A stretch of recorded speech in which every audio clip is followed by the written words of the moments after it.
ഇപ്പോഴാണ് എല്ലാവർക്കും ഒന്ന് ബോധം വന്നത്. സമയം ഏകദേശം 10:30 കഴിഞ്ഞു. ഇന്നലെ നമ്മൾ കറക്കമൊക്കെ കഴിഞ്ഞ് റൂമിലോട്ട് എത്തുമ്പോൾ പുലർച്ചെ 5 മണിയായി. ഇന്നലെ എവിടേക്ക് പോയി എന്തൊക്കെ കാണിച്ചു കൂട്ടിയെന്ന് ഒരു പിടുത്തമില്ല. ഇനി അതൊക്കെ ഓരോന്നോരോന്നായിട്ട് ഓർത്തെടുക്കണം.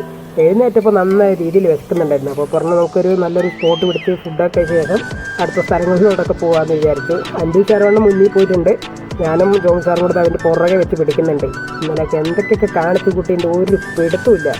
ഇന്നലെ നമ്മൾ ജോമി സാറിന് റൂമിൽ കൊണ്ടാക്കിയ ശേഷമാണ് ഗോവ ശരിക്കും നമ്മൾ എക്സ്പ്ലോർ ചെയ്തത്. ഇന്നലെ അതിനുശേഷം എന്തൊക്കെയൊക്കെ സംഭവിച്ചു എന്നുള്ള കാര്യങ്ങളാണ് നമ്മൾ ഓർത്തെടുക്കേണ്ടത് മെയിനായിട്ട്. അങ്ങനെ അൻഡുവിൻ്റെ പ്ലാൻ അനുസരിച്ച് നമ്മൾ KFCയിലോട്ട് വന്നിരിക്കുന്നു.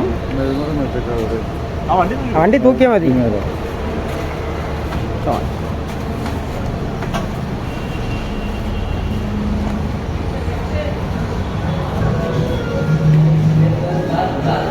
അവിടെ ഇങ്ങോട്ടല്ലേ? ഇങ്ങോട്ടോ?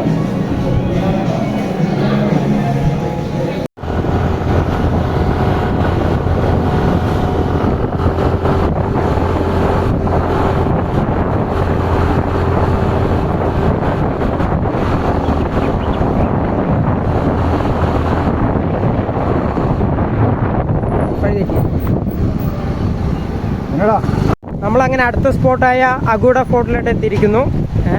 ലോവർ അതല്ലേ? അതെ, ലോവർ ഫോർട്ട് അഗൂഡ. ഇതാണ് അഗൂഡ ബീച്ച്. ബീച്ചിലോട്ട് നമ്മൾ എൻട്രി ചെയ്തിരിക്കുന്നു. അവിടെ ചെക്കന്മാർ ഫോട്ടോ ഒക്കെ എടുത്തുകൊണ്ടിരിക്കുന്നുണ്ട്.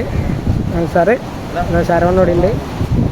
അതിനുശേഷം അവിടെ പിന്നെ അറിയാലോ, എല്ലാം തന്നെ ഇവിടെ ഉണ്ട്. നമുക്ക് നോക്കാം എങ്ങനെയുണ്ടെന്ന്. ഇത് ഗോവയിലെ മോസ്റ്റ് ബ്യൂട്ടിഫുൾ ആയിട്ടുള്ള ബീച്ചാണെന്നാണ് പറഞ്ഞു കേട്ടിരിക്കുന്നത്. നമുക്ക് നോക്കാം എങ്ങനെയുണ്ടെന്ന്. ഇതിൻ്റെ ആ സൈഡ് റൈറ്റ് സൈഡിൽ നമ്മൾ വന്നിട്ടുണ്ടായിരുന്നു. അത് നൈറ്റായിരുന്നു, അതിനറിയാലോ. അതുകൊണ്ട് നമ്മൾ വീഡിയോ ഒന്നും എടുത്തിരുന്നില്ല. നമുക്ക് നോക്കാം, ബാക്കി വിശേഷങ്ങൾ കാണാം.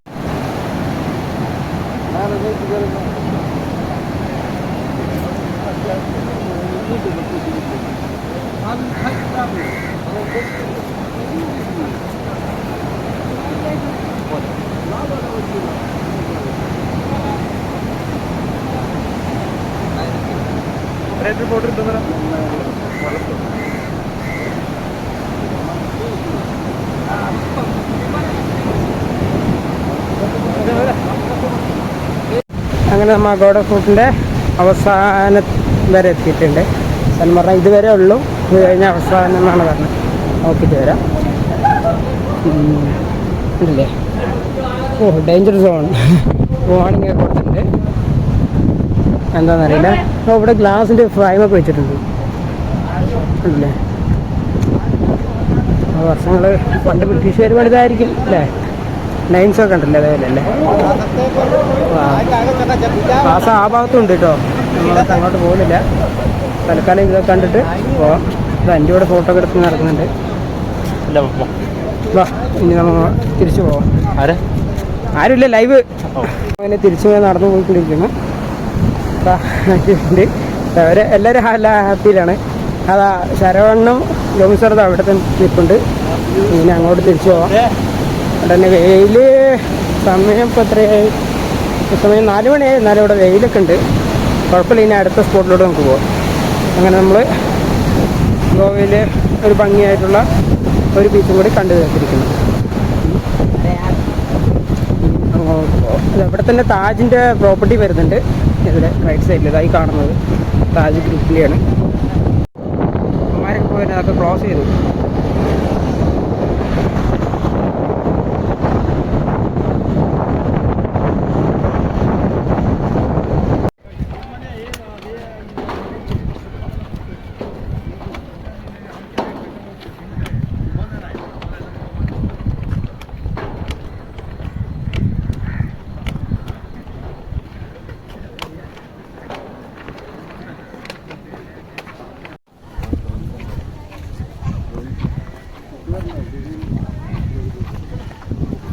അങ്ങനെ നമ്മൾ അഗോഡ ഫോർട്ടിൽ എത്തിയിട്ടുണ്ട്.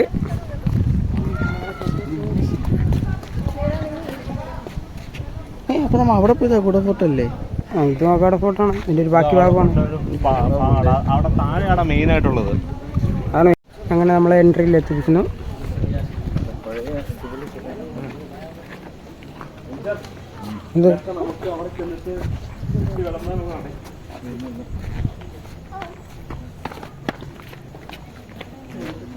ഫോട്ടോ എടുത്തേ. ഞാൻ അവിടെ ഓൾറെഡി പോയിക്കൊണ്ടിരിക്കുകയാണ് എടുത്തുകൊണ്ട്.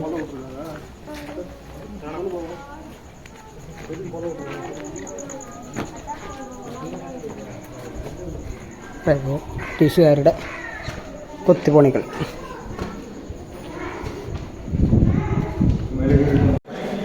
സ്ട്രെയിറ്റ് ആയിട്ടുള്ള പണിയാണല്ലോ, ടാസ്ക് ആണല്ലോ.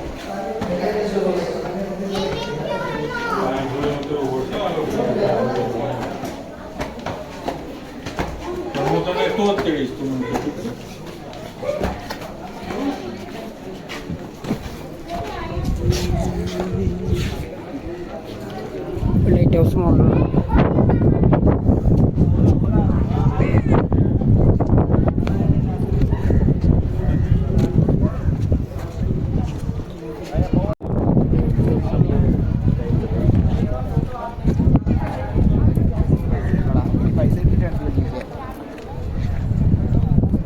താഴെ ഇരിക്കണ്ട. ഇതാണ് കയറി വന്നു, ഇപ്പോഴാണ് കയറി വന്നത്.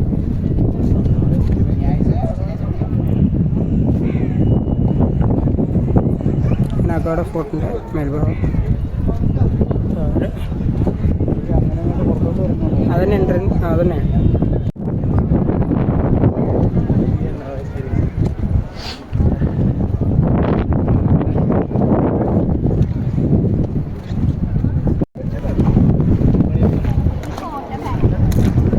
മലയാളി.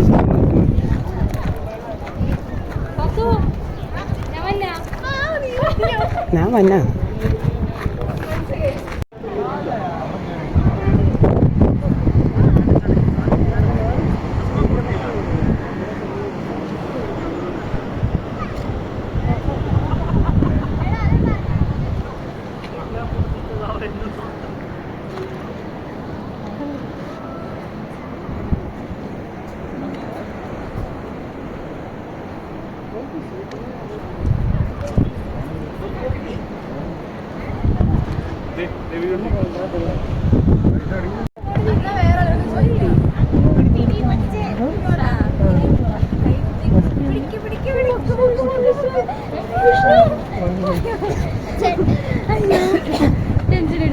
എടാ നിങ്ങൾ വിട്ടോ, ഇവരുണ്ട് എടുത്തു വന്നോളൂ.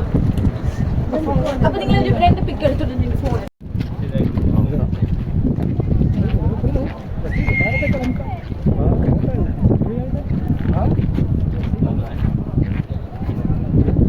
ഇവിടെ ഒരു ഗുഹയുണ്ടെന്ന് പറഞ്ഞു. ഗുഹയല്ല, എന്താണെന്ന് അറിയില്ല, ജയിലായിരിക്കും തോന്നുന്നു. അല്ല, ഇതെന്താന്ന് നോക്കിയിട്ട് വരാം.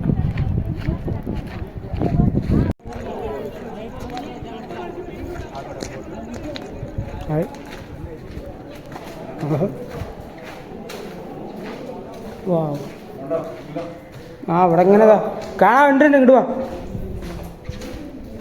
കിട്ടുന്ന സാധനമുണ്ട് ഇവിടെ.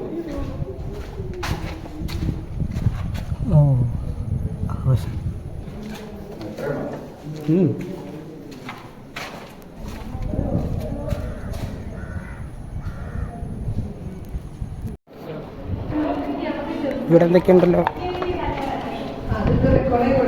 ഇത് വല്ല പണിത് ഇതൊക്കെ തന്നെ. ടവർ അടിയിൽ ബീച്ച് എന്തൊക്കെയുണ്ടല്ലോ.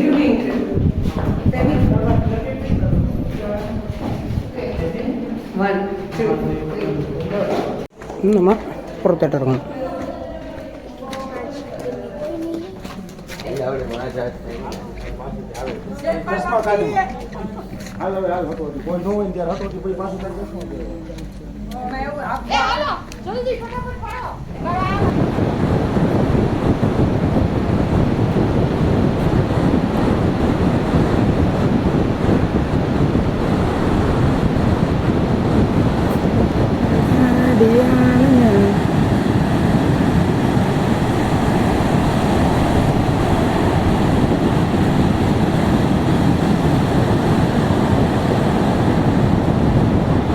നമ്മുടെ ഈ യാത്രയുടെ തുടക്കത്തിൽ തന്നെ ഞാൻ പറഞ്ഞിരുന്നില്ലേ, എനിക്കിവിടെ ഗോവയിൽ 2 മാസം വർക്ക് ചെയ്യാനുള്ള അവസരം ഉണ്ടായിരുന്നു എന്ന്.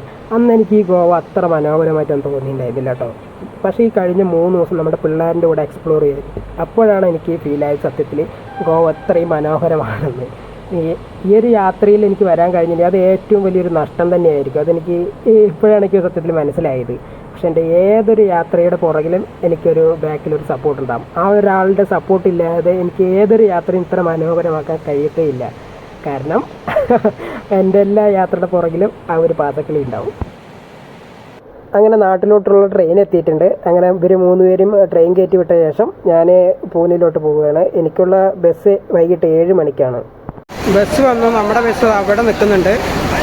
മഴ കാരണം ഞാനിവിടെ നിന്നിരിക്കുകയാണ്. അതിൻ്റെ ബസ്സിലുള്ളവരൊന്നും ഇറങ്ങിയിട്ടുമില്ല.